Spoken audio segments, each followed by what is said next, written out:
afternoon. Nice to see everyone in person. Welcome to those who are here virtually. So thank you, Stephanie, Tricia, Callum, and the rest of the staff at CSREA for hosting this event. It's my pleasure to introduce our speaker and to moderate the discussion that will follow the presentation. So we're very fortunate to have with us today Ava Chin. Chin is a professor of creative nonfiction and journalism at the CUNY Graduate Center and College of Staten Island. She holds a PhD from the University of Southern California, an MA from the writing seminars at Johns Hopkins University, and a BA from Queens College. Ava Chin is the author of the award-winning book, Eating Wildly, published by Simon & Schuster in 2014, and the editor of Split, from McGraw-Hill, 2002. Her journalistic work includes time as the urban forager columnist for the New York Times. And Eating Wildly, her first book, which Kirkus Reviews described as a, quote, delectable feast of the heart, was the recipient of numerous distinctions, including first prize in the 2015 MFK Fisher Book Awards, and being named one of the Library Journal's best books of 2014, as well as a Goodreads Choice Awards 2014 semi-finalist. Ava Chin has written for The Washington Post, The Los Angeles Times, Marie Claire, The Village Voice, Spin, Vibe, among other publications. She's had fellowships at the New York Public Library's Cullman Center for Scholars and Writers, the U.S. Fulbright Scholars Program, and the Asian American Writers Workshop. In addition, she is a fellow and board member of the New York Institute for the Humanities. Finally, and most pertinently today, she is the author of what you all came to hear about, the book Mott Street, A Chinese American Family's Story of Exclusion and Homecoming, published in 2023 by Penguin Press. So please join me in welcoming Ava Chin. Thank you. Thank you so much. It is a delight to be here with you today. And I'm really grateful for this tech because I don't always come to a university where they have such good tech and that I can wear what I consider the Madonna mic, but I know other people think of it more like Britney Spears, right? So I am Ava Chin. I am a fifth-generation Chinese-American New Yorker. And I grew up raised by a single mother. And I was largely estranged from my father. I've been collecting our stories since childhood, largely because I was estranged from my dad, a man who was, by all accounts, so handsome and so privileged that he was essentially the Prince of Chinatown. And so recently, I was interviewing a former Chinatown resident who told me this story. When this man was growing up and was a teenager in Chinatown in the 1970s, he found himself, after a night of carousing, hanging out with his friends. They were standing in front of Chinatown's oldest building. Now, this was not just the oldest building in Chinatown. It's also, in Manhattan's Chinatown, it's also the oldest row house in all of Manhattan. And they heard something. Gong, gong, gong, gong, gong, gong. Gong, gong, gong, gong, gong, gong. The building had a heartbeat. Now, anybody else would have said, oh, come on, quit kidding me. How can a building have a heartbeat? But something about this story resonated with me. And so I texted him later. Were you really joking when you said you heard a heartbeat coming from that building? No, I heard it. And did you ever hear it again? No. Now, this building is special to me too, because it was the site of my greatest transformation. It's where I went from being a young woman who had never met her father to becoming the writer that you see standing before you today. And it all happens because of my Chin grandfather. Gong gong, gong gong, gong gong. Gong gong, gong gong, gong gong. Gong gong is the Cantonese term for grandfather, and it's what my father's family erroneously called him. This Gong Gong was also a writer, and when I was growing up in Flushing, Queens, dreaming about being reunited with my long-lost father, Gong Gong was a borough away in Lower Manhattan on Mott Street, telling our stories to whomever would listen. I was a sophomore in college when he died, and we learned about it in the newspapers. This obituary led me on a course to confronting all of the mysteries of the past. Gong gong, gong gong, gong gong, gong gong, gong gong, gong gong, gong gong, gong gong, gong gong. 27 years ago, I was standing in front of that building, the building with a heartbeat. I was hesitating. To my right was a buzzer with my father's name on it. I was about to do the single most terrifying and difficult thing of my life. I was about to meet him. I pushed the buzzer. And as I stood there, looking through the glass windows, flanking the double doors, I saw him as a pair of feet running down the carpeted staircase. And when he opened the door and looked at me awkwardly, I knew my life was about to change. Now, I was raised in a family that could see ghosts as clearly as the person sitting next to you. But the specter of my father walking out was by far the biggest haunting. And now here he was, the man of the hour, looking about as uncomfortable as I felt. Gong gong, gong gong, gong gong. Gong gong, gong gong, gong gong. Later that evening, we walked through the streets of Chinatown, and my father began pointing out all of the notable spots of interest. You see that store over there? That's where we ran Chinatown's first coffee shop. And you see that basement over there? When I was a kid, that was an opium den. And then he pointed straight ahead at a red brick 6-story residential apartment building that seemed to encompass the entire neighborhood. See that window over there? That's where Gong Gong and your great-grandparents lived. And you see that window over there? That's where Gong Gong Papa lived. That's where I was born. I stood there, slack-jawed and astonished. I must have passed this building hundreds of times before without ever realizing that the family I most yearned to connect with had been there the entire time. Just then, a man walked by, and he said in a Lower East Side accent, "Hello, Stanley." My father ignored him, choosing only to have eyes for me. He really is the Prince of Chinatown, I thought.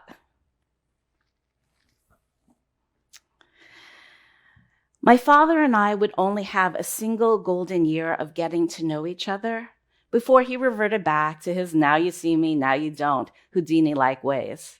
He would only ever be a ghostly presence in my life. But it was Gong Gong who was the invisible hand dropping breadcrumbs to the story. Gong Gong, Gong Gong, Gong Gong, Gong Gong, Gong Gong, Gong Gong. Now, we never met, but Chinese people believe that the border between us and the dead is porous. And I would soon learn that just like me, Gong Gong grew up not knowing his father. But this was because the Chinese Exclusion Act, America's first immigration restrictions, made it so difficult for Chinese fathers working in America to return back home to visit their families because they never knew if they would really be able to get back into the country. Unlike other nationalities who could bring their families over for the price of a ship ticket, we had to hire lawyers and provide white witnesses to vouch for us. But luckily for him, by the time Gong Gong was 7 years old, his father returned home to reunite the family. And that is why family was always important to him. By the time Gong Gong grew up, became of age, and lived in New York City and started a family of his own, he encouraged my father to become a lawyer and to become politically active, things which Gong Gong couldn't do himself when he was growing up in New York City because of the Chinese Exclusion Act laws. He knew better than anyone else that our stories spoke to something much larger about the community, about the Chinese diaspora, about the legacy of what it means to be Chinese in America. Before he died, Gong Gong left behind an oral history at the Chinatown History Project, an ancestor story that he was working on with a writer friend of his, and the outlines of a book about his relationship with his father, twice head of the On Long Tong, an organization which, when I was growing up, the English language media referred to as the Chinese Mafia. These nuggets of information piqued my interest, and so I began searching and trying to figure out what was fact from what was fiction. I interviewed family members, residents of our building, former residents of Chinatown. I collected the Chinese Exclusion Act files on each of my family members who were living during that period in time. And I even went back to China on a Fulbright in order to visit the villages that Gong Gong and the others left behind. It would take me 25 years before I could get my hands on his oral history. And when I did, I listened to 2 years' worth of his stories, listening as Gong Gong's robust voice grew weaker and weaker with every passing month. I listened until the final interview, when the only thing that was left was the final click of the audio tape. I could never have known that all of those years of pining away from my father, that it was Gong Gong who held the missing pieces to the puzzle. And when I think back all of those years ago, when I was standing in front of that building, the building with a heartbeat, I remember what it was that I most yearned for: to be reunited with my father and to understand and know my family. But what is this strange thing called family anyway? A father that rarely materializes, a Gong Gong who leads you to the story, a resounding heartbeat that echoes throughout an entire community.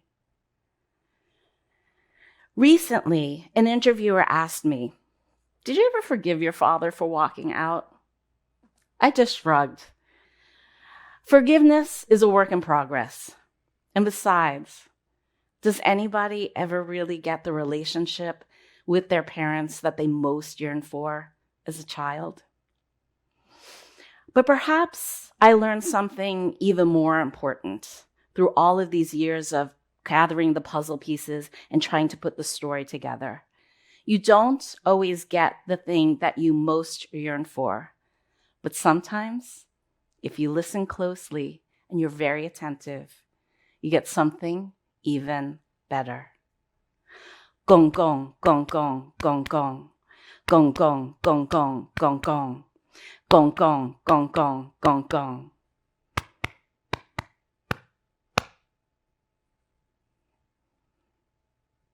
Thank you. Let's see. Okay. So I am the author of Mott Street, which is a narrative nonfiction book about the impact of the Chinese Exclusion Act laws on 4 generations of my family in New York's Chinatown as they attempted to lay down roots in America. The book revolves around a building at the intersection of Mott and Pell, the building that my father first pointed out, and that it resides in the heart of the community. Once I did the research, I counted no less than 49 family members who had lived there, including 2 sets of great-grandparents, 3 out of my 4 grandparents, my father, his siblings, and his cousins, and finally, my cousins in my generation. Throughout the many years of working on this book, I faced many challenges of writing a giant family biography with multiple generations and a very wide scope, where decades of research had to be threaded together into a single unifying narrative, where there was both a plethora of materials from a certain perspective on one hand, but scant archives on the other. And where sometimes the archives themselves were so prickly and contained such vitriol against people who looked like me and my family members that some days it felt like I had entered a landmine. Growing up in Queens in the 1970s and 80s, there were so many family secrets, and I had so many questions. Who was this elusive father and his side of the family? Why did the people who raised me only speak about them in whispers? And were they really bigwigs in Chinatown?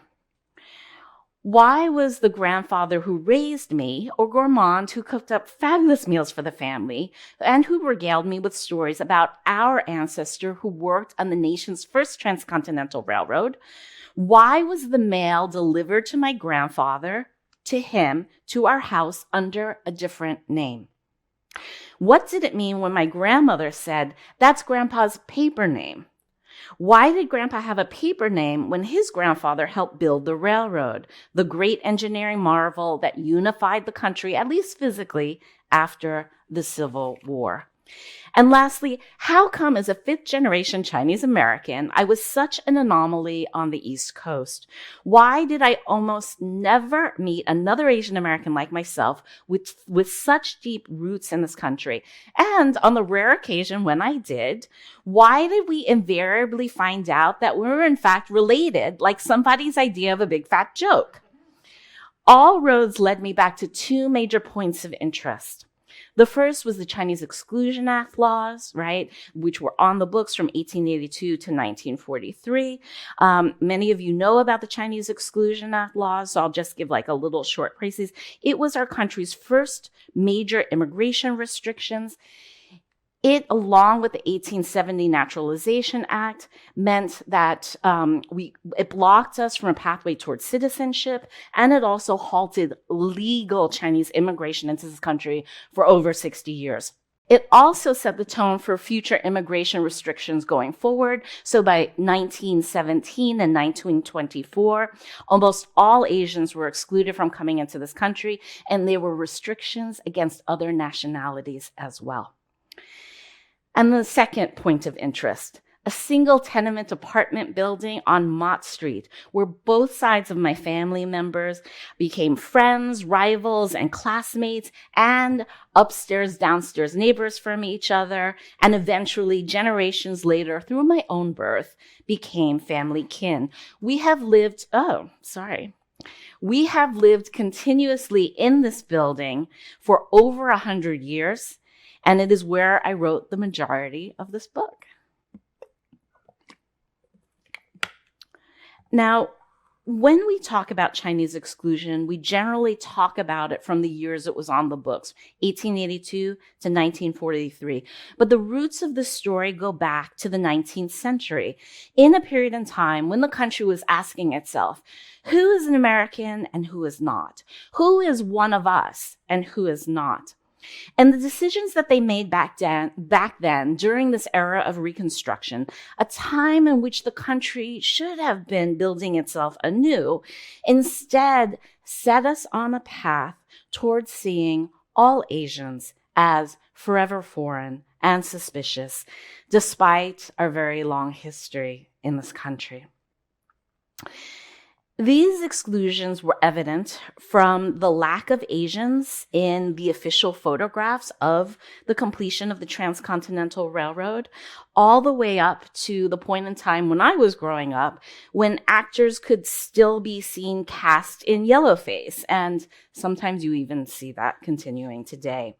So I went on a mission to uncover our stories, from the earliest ones that I had ever heard about the railroad builder on my maternal grandfather's side, to my Uncle Dek Foon's work fighting for our civil rights in the earliest days of Chinese exclusion. So how did that, wait, that was,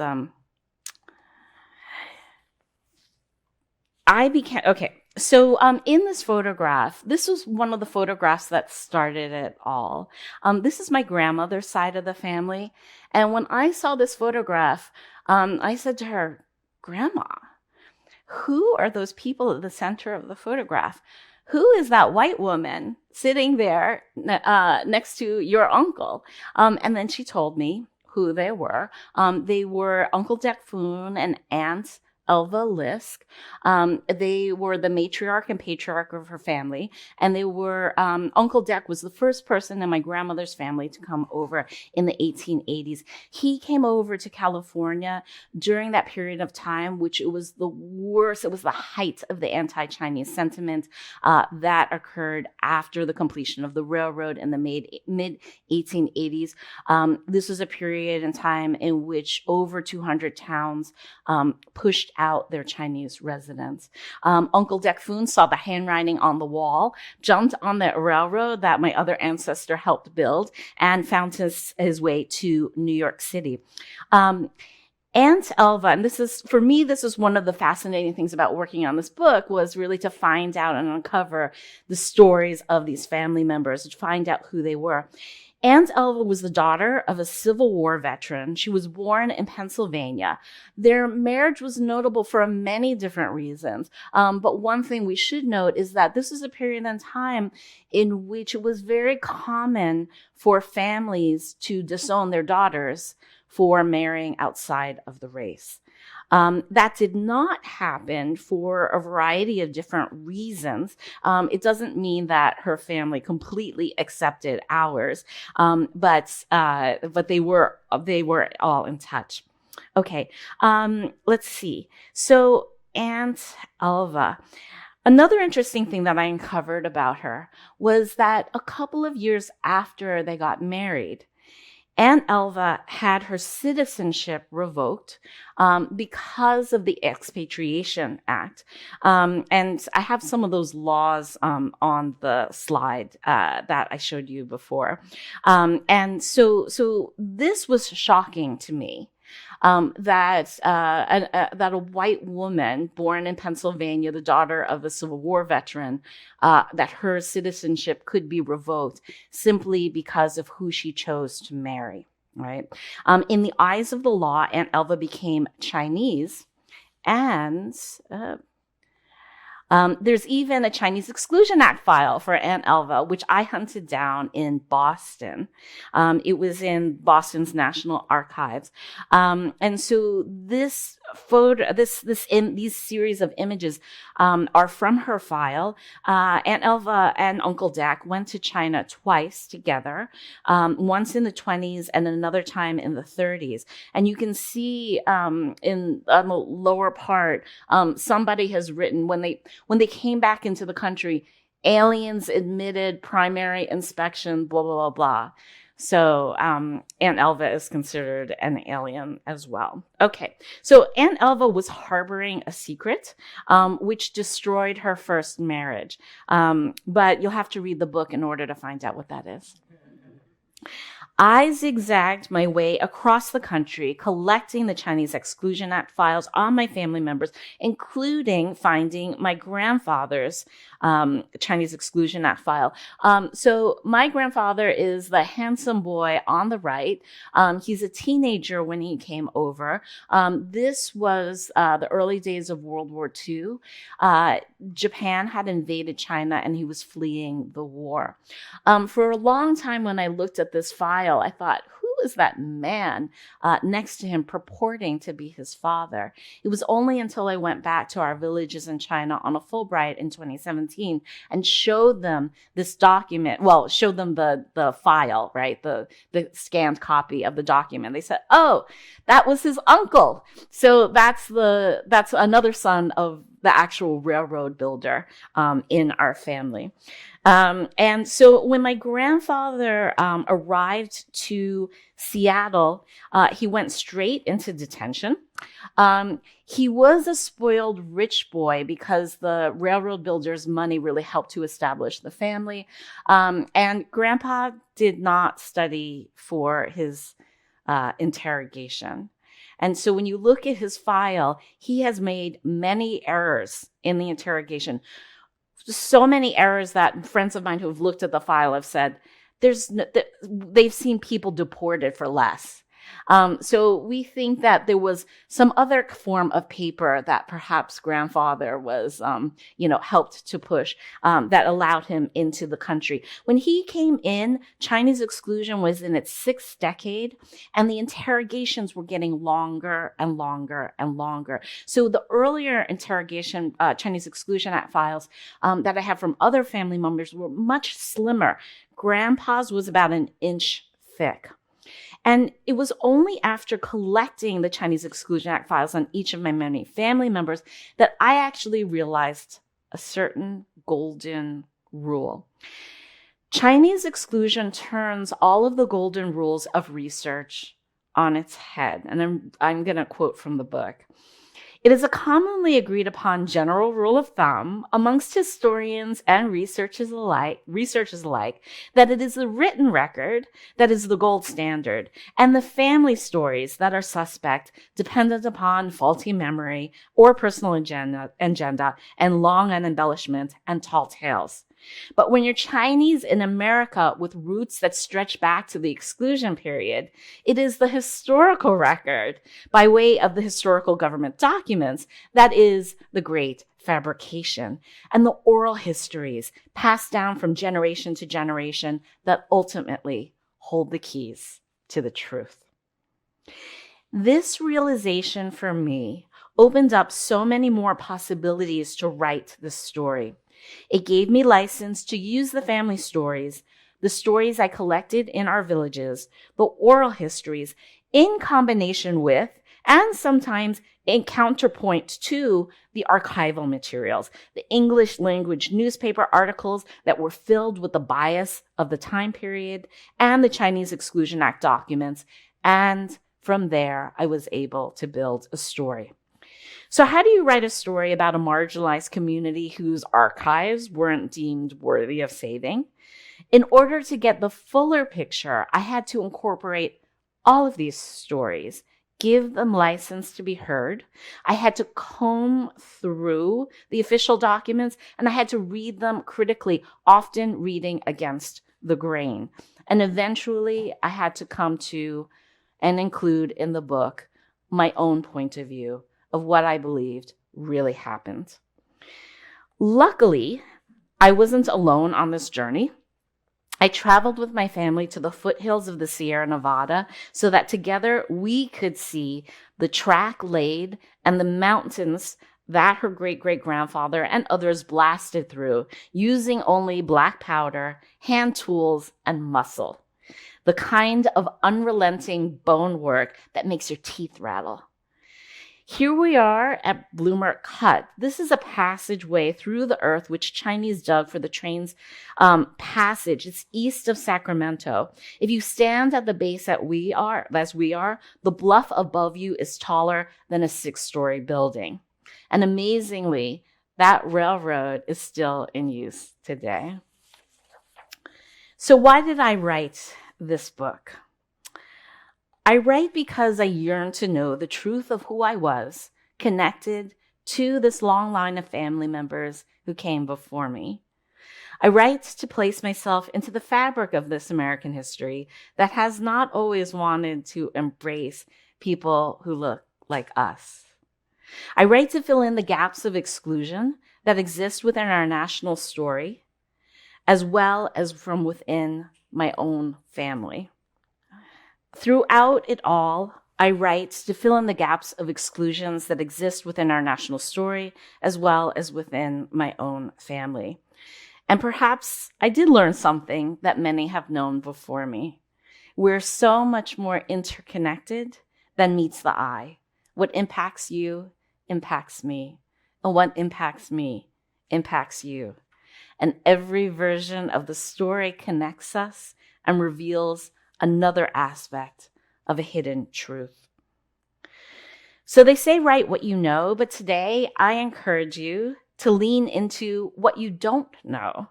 All of those crazy, compelling family stories shrouded in mystery, and to be brave enough to attempt to find out the truth, not just for yourself, but for the past you and the future you and all of the generations to come. This is my daughter and I standing. Do you know where this is? Yes, it's outside the Summit Tunnel. Very good. Because just like me, you might find yourself connecting with someone or something much larger than yourself. Thank you. So in the spirit of the lectureship and just my own wheelhouse as an historian and person who teaches history, most of my comments and questions are about Asian American history, Chinese American history. But I do want to note that, while, your book tells a particular story about you and your family and histories of Chinese migration and settlement, it is broadly, relevant and relatable because, who among us hasn't asked questions about our families or run into walls in silence when we, tried to seek answers or kind of learn more than what we bargained for, and then kind of endeavor to make sense of all of it. So for that reason, I hope everybody reads it. And I won't assume that everyone has read the book, so I might sound vague and cryptic, and I also don't want to give away spoilers. But I'll just say I thought this was a really amazing story from like your story from this revelation that both sides of your family were in the same building in Chinatown, from 1915, through the intergenerational stories that ultimately bring us to the present, and also just your ability to chart like almost the entirety of Chinese American history through your family, right? So as you show us the gold rush, the railroad, Chinese exclusion, paper sons, the earthquake, Tong Wars. I mean, sort of every big thing in Chinese American history is in Ava's family. But I did want to talk about like research and process, which, yes. This book it's about family, but it really is about research. And yes. You kind of take us through the process of looking for materials and kind of reacting to the things that you find. And I just like to talk about research because I'm a historian, but you take us into what it was like to see, your family members in these Chinese exclusion records, but also what it's like, to not find what you're looking for. And then, as you just talked about, to find records with information that isn't true, right? Which is like this really weird, kind of thing about doing Chinese American history in a particular time period. And also to have to rely on these family stories that get passed down, that aren't sort of verifiable, right? By kind of cross-checking them against other sources. Right. So there's also quite a bit of speculation, yes, and fabulation, in the book. You have a lot of material, but there are some things that you can't know, like what a first meeting between people were like, right? Like there's a lot of dialogue in the story. Yeah. What somebody felt or said in anger. Why was it important or necessary to do that, to fill in those gaps in the ways that you did? Yeah. So I should say that I'm first and foremost, I was trained as a journalist. And so as a journalist, you have to corroborate and try to understand, is this person saying this thing because they have an axe to grind? Like, what is it? So you have to gather corroboration from other sources and other people. But this story, you can't do that when it comes to Chinese exclusion. Part of the reason why you can't do it, well, number one is because so many things happened so long ago. Number two, the tides were sort of stacked against us and my family members. And because of Chinese exclusion, because so many people came over, because the laws were so restrictive and so discriminatory, folks couldn't actually tell the truth about who they really were in the official documents. And so they had to spin a story, right? That and one of the things that I found really fascinating when I was doing the research of the book was how people were able to come over during this time period, right? Because there was a lot of things that were happening in China at the time. There were wars and famines. People were starving. they needed to go out of the country to find work and survive and to provide for their families. And we were the only nationality that had to, in the beginning, had to navigate these discriminatory laws. And so anyway, so when I could talk on and on about this. But when I was growing up, the elephant in the room was Chinese exclusion. Nobody actually said the term Chinese exclusion, right? But when I asked my grandmother about the mail coming, like, what was that name? You know, like, who was that? And my grandmother said, oh, that's his paper name. Like, it was nothing, you know. The adults didn't want to get into it too much with talking to the children because my grandfather would have been at risk. So I actually, if my grandfather was still alive, I would never have published this book or written about it the way that I did.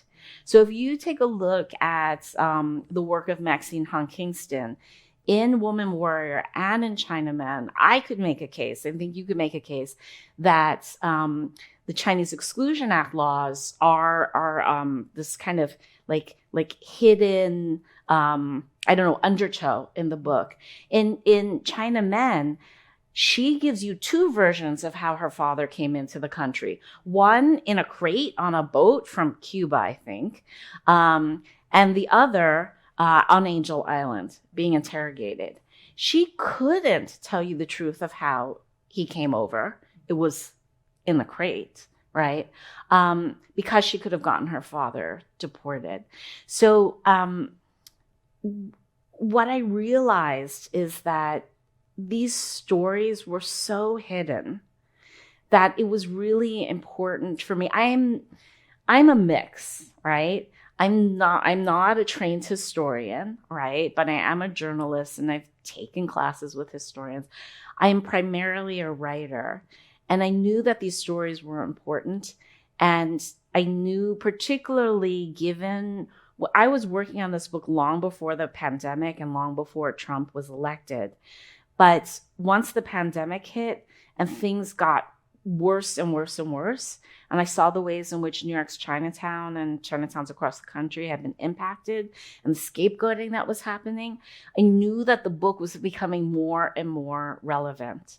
In terms of the dialogue, I was also trained as a journalist. You don't use quotes unless you were actually there and you took the notes down. What I tried to do was I tried to italicize the dialogue so that you knew that I wasn't there and that it is a recreation. And when I used the quotes, it was because either somebody had written it down in my family. Anyway, sorry, this is like a long way of answering your question. But I don't even feel like I did a very good job because there was so much more I could talk about. But I'm sort of going a little afield. Well, I mean, it was just kind of a prompt that, you know. Okay. Could you just give an example of an official document that you found you knew to be wrong or lying? So my grandfather's document that I showed you, my grandfather. So in that document that, he's 16 years old, very good looking. On the other side, it's a man who purported to be his father, right? But when I went back to, when I showed the photograph to my family members in New York, they were like, I've never seen that guy. And then I showed the image to the oldest member of the village, of my grandfather's village, when I went back to Toisan. And he was like, oh, that was his uncle. And so there was that. The things in China with the Chinese Exclusion Act files that are most truthful are the dates. You have the comings and goings of when people left the country, when they thought they were going to come back in, and when they did. But other things like, sometimes they list, I had 5 sons when I was last home. But really those 5 names are slots that they've created to try to get either other family members in or other people in. There was a way that under this period, a lot of people were making money. It wasn't just Chinese people. In that period where there was this, before Angel Island, there was a lot of migration across Canada, and then into different border towns. But particularly the one I know best is in New York and in Vermont. Sorry, so wait, there was a thread. So when people were coming down, there was a whole network of people. There were store owners, there were white smugglers, there were lawyers, immigration officials were on the take. A lot of people were making a lot of money off of this. So when you're looking at the files, oftentimes they're making up family members. And so that's a fiction. When I looked at my grandfather's file, the whole thing was a fiction. The only thing that was true was this uncle, who was supposed to be his father, but wasn't, Right. So you just have like decades of unreliable records that, say like so-and-so sponsored so-and-so to immigrate because they are my son and I'm a US citizen. But that was the only way that certain people could enter during Chinese exclusion. So those records become very unreliable. Unreliable. It's not the father. Yeah. Or they say, I am the son of a citizen, but my father was born in San Francisco. And the thing that happened with the earthquake, you remember in 1906, when the great earthquake happened, the City Hall of Records burned down to the ground. And that enabled a hole in the apparatus of exclusion for Chinese people to kind of walk through. Yeah. So all of a sudden, a bunch of Chinese people said, I'm a US citizen. The birth records burned down, so you just have to take my word for it. And then they were able to start sponsoring people that they otherwise couldn't have. But they still had to go through this whole interrogation process. And my grandfather, my grandfather took him 3 months. He was in detention 3 months, only for being Chinese, But, of course, it's I say that and we think about all of the things that are happening today, Yeah. We can switch topics. So this is, you present a very complex family tree, but you present it in a way that I didn't get lost. And I think having the tree at the beginning was helpful to go back to, so I could, recall, okay, which side was this person on? And there were many people that we meet, but I have to say the ones that made the deepest impression on me were the women. Elva, who you talked a little bit about, Yulan and Chun, right? Yeah. Your great grandmothers and your grandmother Rose, as people who, inhabited a gendered patriarchal world, who navigated the constraints and cultures of their time and place. And as you noted, these women weren't all Chinese. There was Elva, a white member of your family by way of marriage, and they're all very different. And as you depict them, they're more than just, strong and resilient women, which has become kind of a cliche for how we describe, women in history. But, they were also angry. They were unruly. They broke the rules of what the world expected them to be. They nurtured and protected their families, and they looked out for each other. And I thought this was particularly meaningful in light of how early Chinese American history looks, right? That this is a very male-dominated history because of who immigrated, mostly men. And if women do appear, they're prostitutes or they're in China. So I think you're addressing, these erasures that have resulted from the skewed demographics of Chinese America, as well as just, probably like just patriarchal interpretive blind spots of the people who wrote these histories.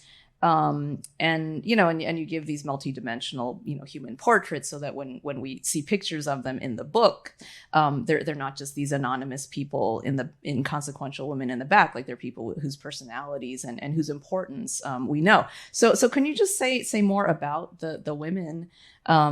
If you felt especially connected to any of them, how you brought them to life, and just what, if you were thinking about gender and sexism. So I felt very connected to the women in my family.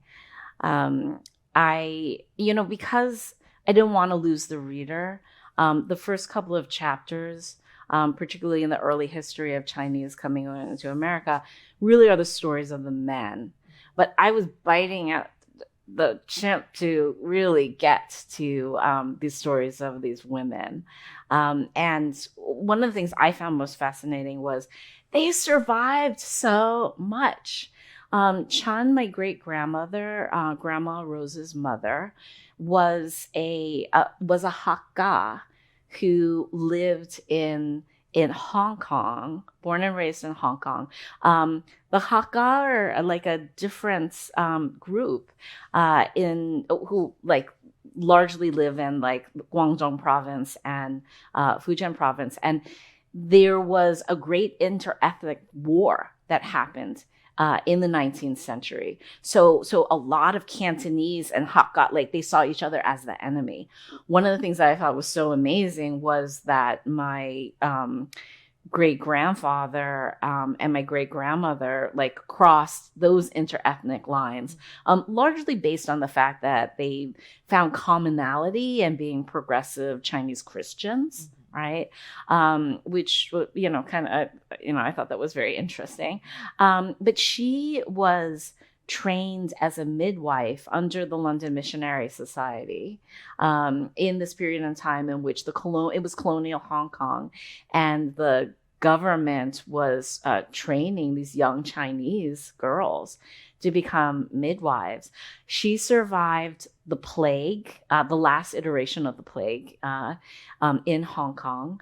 And then when she came over to America, and both sides of my family, I mentioned, lived in the same building and they're upstairs, downstairs neighbors from each other.